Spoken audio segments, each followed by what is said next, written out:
The road had been singing for the last 3 hours.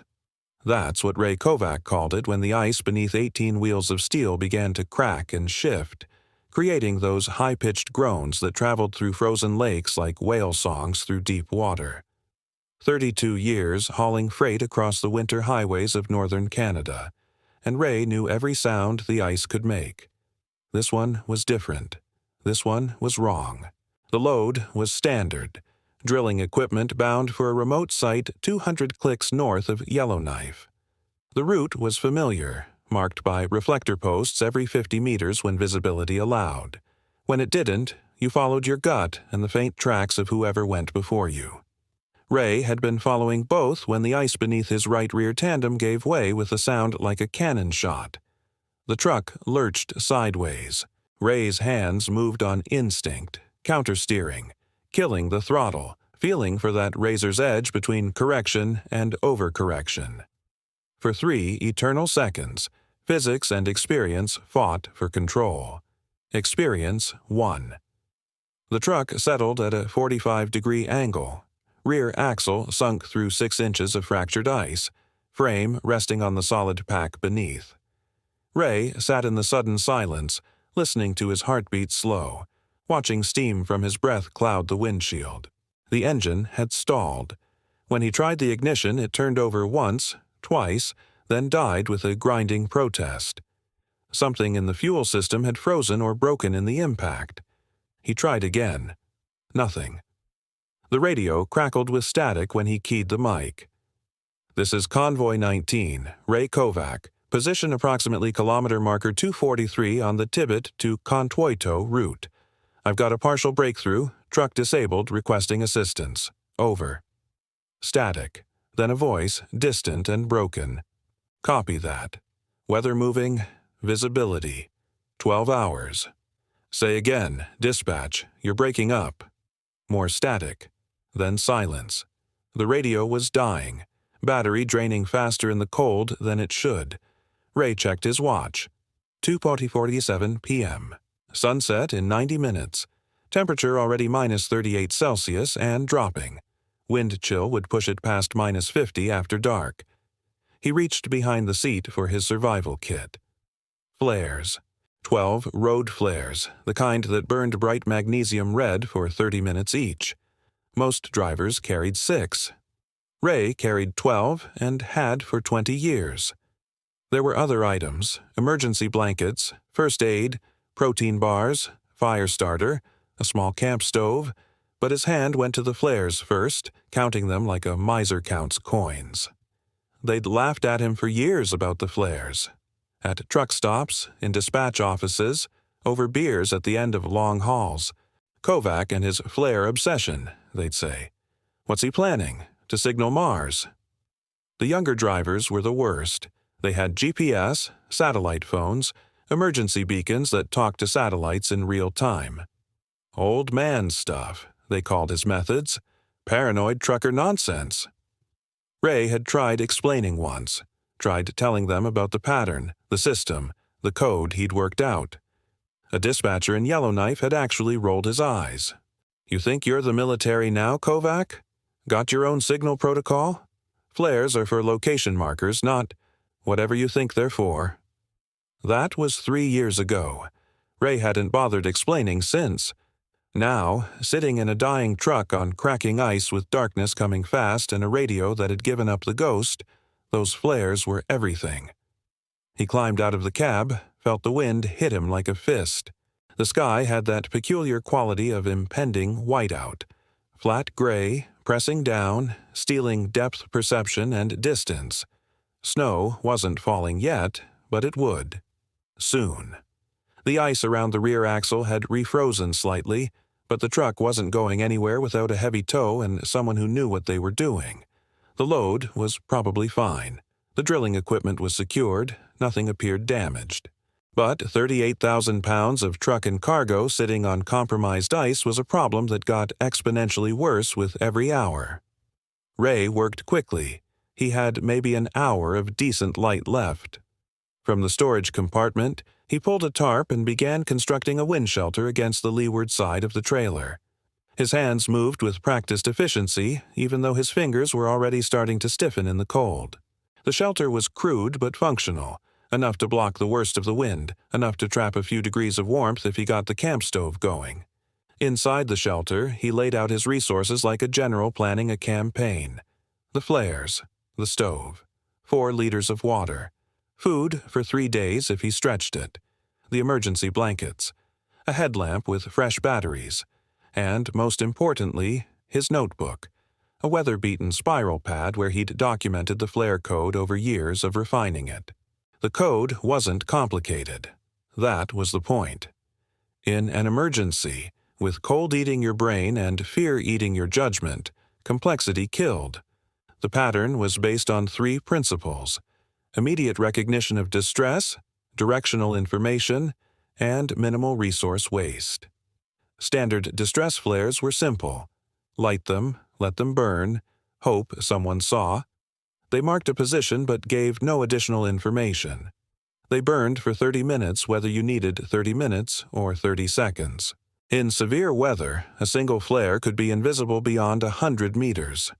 Ray's code used timing and pattern. The core signal was 3 flares in a specific sequence. 1 long burn, 2 short burns, 15 seconds for the first, 5 seconds each for the next 2, with 10-second gaps between. It spelled here in visual Morse, unmistakable, repeatable, and conserved resources by extinguishing flares when the signal was complete. But there was more. The orientation of the flares added information. Placed in a triangle, they indicated ground position, approach from any direction.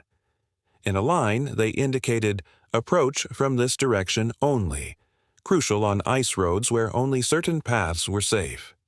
In an L shape, they indicated obstruction or danger in this direction, approach from the other. He'd worked it out after the incident with Tommy Reeves. That was 17 years ago, before GPS trackers were standard, before every truck had satellite communication.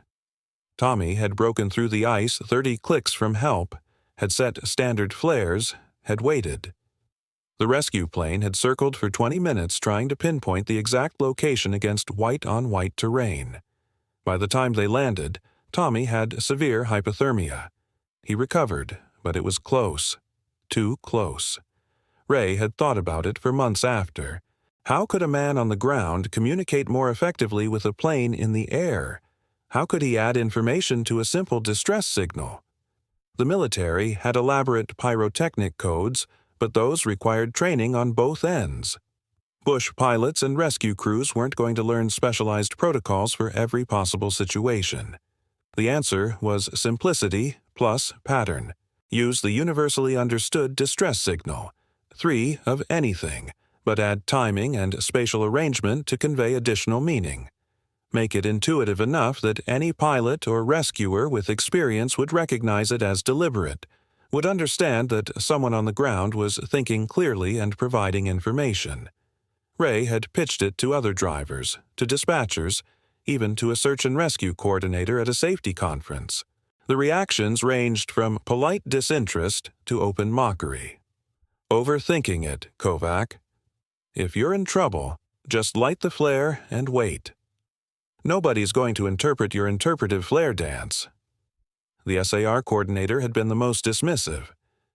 We have standardized protocols for a reason. Personal codes create confusion. What if a rescuer sees your pattern and doesn't understand it? What if they think it means something else? Ray had tried to explain that the base signal was still standard distress, that the additions were just extra information, that in a survival situation more information was always better than less. But the coordinator had shut him down. Stick to the standards, Mr. Kovac. That's what saves lives. Maybe he was right. Maybe Ray was overthinking it. But sitting in the growing cold with night coming and help at least 12 hours away, if help was coming at all, those flares and that pattern felt like the difference between active survival and passive hope. He ate a protein bar without tasting it, drank water even though he wasn't thirsty yet. Dehydration and hypothermia were partners in killing people, and Ray had no intention of dying today. The camp stove provided a small circle of warmth inside the shelter. Not enough to be comfortable, but enough to keep the core temperature from dropping too fast. Outside, the light was fading. The wind had picked up, gusting hard enough to shake the trailer. Snow had started, small hard pellets that stung exposed skin. Ray pulled on an extra layer, checked his gear again, and made a decision. He would set an initial flare sequence at full dark. Not the complex pattern that would waste resources on visibility that wasn't there. Just a single long burn, maximum brightness, best chance of being seen if anyone was looking. Then conserve, wait, stay alert. If he heard or saw aircraft, he'd deploy the full pattern. 3 attempts maximum. After that, he'd have to ration for however long it took. The temperature had dropped to -42. Inside the shelter with the stove, it was maybe -20. Ray's fingers ached. His toes were numb despite double socks and insulated boots. The cold had a weight to it here, a presence that pressed against every barrier you put up. It didn't matter how much experience you had or how well you prepared. If you stayed out here long enough, the cold won. Always. He thought about Jenny, his daughter. 23 now, working as a paramedic in Edmonton. She'd begged him to retire last Christmas. "Dad, you're 60 years old. How much longer are you going to do this?" He'd laughed it off, told her he had a few more years in him, that the ice roads were in his blood. Now, sitting in a makeshift shelter with hypothermia creeping closer, he wondered if she'd been right. Full dark came at 4:23 p.m. The world collapsed to the small sphere of illumination from Ray's headlamp. Beyond that, nothing, just wind and snow and darkness so complete it felt solid. He turned off the headlamp to save batteries, sat in blackness, and listened. The ice was still singing. Different now, deeper notes, like the grinding of continental plates. Somewhere out there in the dark, the frozen lake was moving, settling, fracturing. The truck shifted slightly and Ray's heart rate jumped. If the ice gave way completely, if the truck went through, the shelter, the flares, the code, none of it would matter. He'd be in water so cold it stopped your heart in 90 seconds. But the truck settled again. Held. For now. Ray lit the first flare at 8 p.m. He'd heard nothing, seen nothing, but hope required action. The flare ignited with a bright hiss, throwing red light across the ice in a 100-meter radius. He held it high, sweeping it back and forth, creating a visible beacon that would carry farther than a stationary light. 30 minutes. Then, darkness again. Nothing. At 11 p.m., he lit the second flare. Same procedure. The wind was stronger now, pushing the smoke horizontally, scattering the light. The snow was falling harder. Visibility had dropped to maybe 20 meters. Even if someone was looking, they might not see. He burned it for 20 minutes this time, conserving fuel. Nothing. The cold was inside him now, not just on his skin, but deep in his chest, in his bones. His thinking felt slower, his movements more deliberate.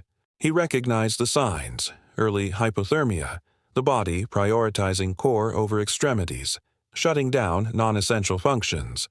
The shelter and stove were keeping him alive, but not comfortable. He was burning calories just generating heat, and his food supply was finite. At 2:30 a.m., he heard it. Faint, distant, but unmistakable. The drone of an aircraft engine. Ray was out of the shelter in 3 seconds, headlamp on, scanning the sky. There, to the west, barely visible, navigation lights blinking against the clouds. Not a rescue plane. Wrong altitude, wrong pattern, probably a cargo run, maybe a medical transport heading to one of the mining camps. They wouldn't be looking for him. They didn't even know he existed. His hands moved on autopilot, muscle memory from 100 practice runs he'd done over the years. 3 flares out, triangle pattern, 15 meters apart. The placement took him 90 seconds, working fast, breath steaming, fingers screaming with cold. The aircraft was closer. Maybe 3 clicks out, maybe less. Moving fast. He had one chance. The first flare ignited. Ray held it vertical for exactly 15 seconds, maximum visibility, then extinguished it in the snow. The second flare, 5 seconds, out. The third flare, 5 seconds, out. 10-second pause. Then repeat. First flare, 15 seconds. Second, 5. Third, 5. The pattern was sharp, unmistakable, deliberate. Not the random panic of someone with limited options. This was communication.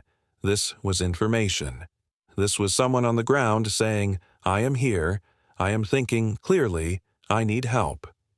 The aircraft was almost overhead now. Ray could hear the engine note clearly, could see the lights through the snow. He was running the pattern for the third time when the aircraft's trajectory changed. Not much, just a few degrees, but enough. It was turning.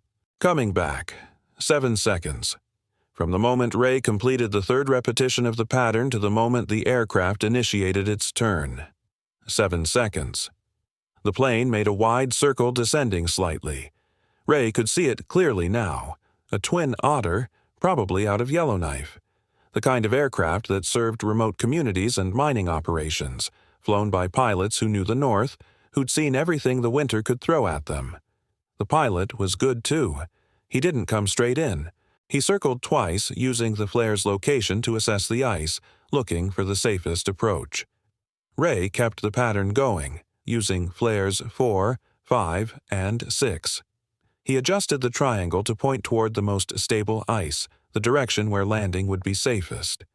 It was instinctive now, this communication through light and pattern. He didn't think about whether the pilot would understand. He just did what made sense.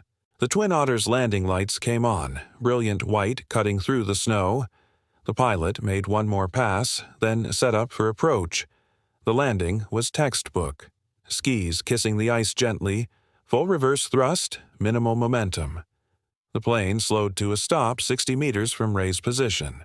The pilot had judged it perfectly, landing far enough away to avoid the weakened ice near the truck, close enough for a quick evacuation if needed. The pilot climbed out first, then a paramedic. They approached carefully, testing the ice. Ray waved his headlamp, guided them to solid footing. When they reached the shelter, the paramedic immediately started vitals check. Ray's core temperature was down to 35 degrees Celsius. Not critical, but getting there. Another few hours and the math would have turned bad. The pilot was looking at the flare pattern, then at Ray. He was maybe 40, with the weathered face and careful eyes of someone who'd logged serious hours in serious conditions. "That signal," the pilot said. "The pattern, that was you." Ray nodded. "We saw it from 5 clicks out. 3 long shorts in sequence, then the triangle orientation. My co-pilot thought it was equipment malfunction, some kind of electrical arc, but I've been flying the territories for 20 years. That wasn't malfunction. That was deliberate." "It's a code," Ray said through chattering teeth. "Distress plus location plus direction." The pilot smiled. It worked. 7 seconds from seeing the third pattern to realizing someone was down here trying to tell us something. The triangle told us where to approach. Smart. They got Ray into the plane, wrapped in emergency blankets with heat packs against his core. The paramedic started an IV, warm saline to help bring his temperature up. The pilot radioed for a heavy recovery unit to deal with the truck. Ray's cargo would be fine.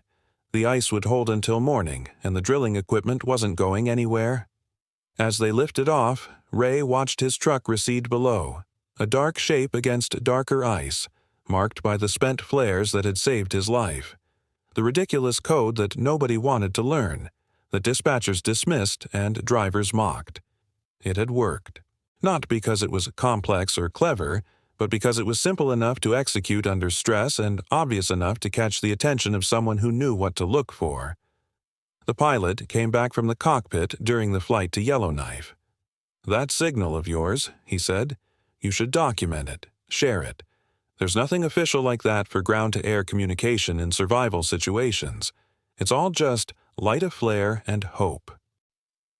But what you did, adding information to the distress call, that's the difference between guessing and knowing. Ray thought about that. Thought about Tommy Reeves 17 years ago. Thought about the SAR coordinator telling him to stick to standards. Thought about all the drivers who'd laughed. Maybe, he said. Maybe I will. He ended up in the hospital for 2 days. Observation for hypothermia, frostbite on 3 fingers, general exhaustion. Jenny came up from Edmonton, equal parts furious and relieved. She didn't say, "I told you so," but it hung in the air between them. Ray figured he'd earned that. What he hadn't expected was the visitors. The pilot came by first with a notebook full of questions about the flare code. Then a regional SAR coordinator, not the one who'd dismissed him before, but someone younger, more interested. Then a journalist from a Northern Territories paper. The story spread faster than Ray anticipated. Veteran ice road trucker survives using unconventional signal system, rescued in minutes instead of hours. The attention was uncomfortable. Ray had never wanted fame or recognition. He just wanted to solve a problem, to add a margin of safety to an already dangerous job. But the conversations that came out of those hospital visits turned into something bigger. The pilot and the SAR coordinator worked together to document the flare code, to standardize it, to share it with bush pilots and rescue crews across the north. They simplified Ray's system slightly, made the timing more forgiving, the patterns easier to remember, but the core concept remained. Distress plus information, communication through pattern, survival through clarity. It wasn't adopted officially. That would have taken years of bureaucracy and testing. But it spread informally, the way practical knowledge spreads among people who actually do the work. Pilots started carrying laminated cards with the patterns. Survival courses began teaching it as an option. Some dispatchers even started including it in safety briefings for drivers heading out on winter routes. Ray recovered, physically and mentally. The frostbite healed. The nightmares faded. He went back to work 3 weeks later, though Jenny made him promise it would be his last season. He agreed, not because of fear, but because he'd proven what he needed to prove, to himself more than anyone else. On his final run, the last trip before retirement, Ray carried 12 flares as always. He didn't need them. The ice was stable, the weather clear, the route routine. But he counted them anyway, each one a small metal cylinder filled with 30 minutes of bright red light. Insurance, communication, hope. At the truck stop in Yellowknife, a young driver approached him. Couldn't have been more than 25. "You're Kovac, right? The flare code guy?" Ray nodded. "That's smart stuff, man. I'm carrying extra flares now. Got the patterns memorized. My dispatcher thinks I'm paranoid, but..." He shrugged. "Better paranoid than dead, right?" "Right," Ray said. Maybe that was the real victory. Not the rescue, not the attention, not even the survival. Just the knowledge that someone else was thinking about the problem, preparing for the possibility, understanding that survival often came down to the choices you made before the emergency, not during it. Ray retired at the end of that season, moved to a small house outside Yellowknife, close enough to Jenny in Edmonton for regular visits. He didn't miss the ice roads, the cold, the danger, the isolation. But sometimes, on clear winter nights, he'd stand outside and watch planes pass overhead, navigation lights blinking against the stars. And he'd think about flares, about patterns, about the 7 seconds that made all the difference. The code wasn't perfect. It wouldn't work in every situation.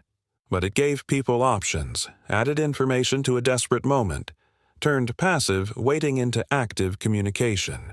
In the end, that's all survival really was. Making choices, taking action, refusing to surrender to circumstance. 7 seconds. From signal to recognition to response. Ray had spent years being mocked for those 7 seconds. He'd been called paranoid, obsessive, stuck in the past. But when it mattered, when his life hung on frozen lake under an indifferent sky, those 7 seconds were everything. And if his story could add 7 seconds of possibility to someone else's emergency, if it could turn mockery into preparedness, if it could save even one person from waiting in the cold while hope burned away like a flare in the wind, Then every dismissal, every eye roll, every old man stuff comment had been worth it. The ice roads would always be dangerous. The winter would always be harsh. But now, somewhere in the north, drivers carried extra flares and memorized simple patterns. Pilots looked for triangles and timing instead of just random lights. Dispatchers asked questions instead of assuming they knew everything. Small changes, small victories. But in survival, small was often the difference between a story with an ending and a story that just stopped.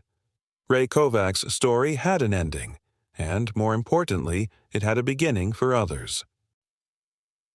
If this story resonated with you, if it made you think about preparedness, communication, and the small choices that compound into survival, then you're exactly the kind of person we create content for.